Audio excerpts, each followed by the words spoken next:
धमतरी के नगरी क्षेत्र में भी आई फ्लू ह अपन दस्तक दे दिए हे। फ्लू ह बच्चा मन ले लेके बुजुर्ग मन ल तक अपन चपेट में लेवत हे।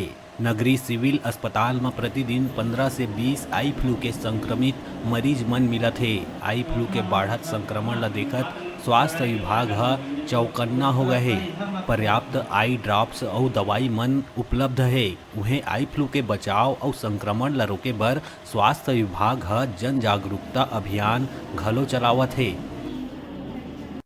अभी देखने में आ रहा है क्या है, बारिश के मौसम में केस सामान्य देखने के लिए मिलता है, लेकिन इस वर्ष कुछ अधिक देखने को मिल रहा है। इसके लिए व्यापक व्यवस्था आई ड्रॉप और एंटीबायोटिक जो टेबलेट है उसकी व्यवस्था की गई है विभाग के द्वारा।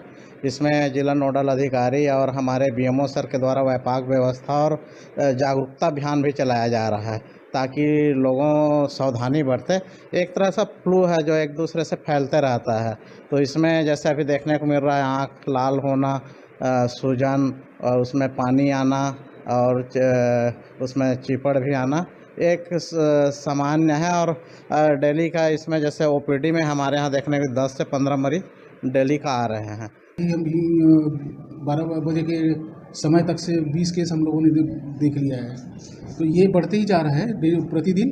तो हम लोगों ने इसके लिए दवाइयाँ हमारे पास अभी है, पर्याप्त है, तो हम लगातार दवाई दे रहे हैं और आम पब्लिक को जागृत कर रहे हैं कि आप लोग जो है अपने आँख को बार बार न छुएं। जहाँ आपको आँख में तकलीफ़ होता है, साथ ही दर्द होता है, लालीपन आती है और चुभन सा महसूस होता है, तो आप ये समझिए कि आपको आई फ्लू हो चुका है और काला चश्मा पहनिए ताकि दूसरी तरफ भी ये जो है ना फैले। और मैं तो सभी सामान्य आदमी को भी सलाह देता हूँ कि सभी इस वक्त काला चश्मा पहने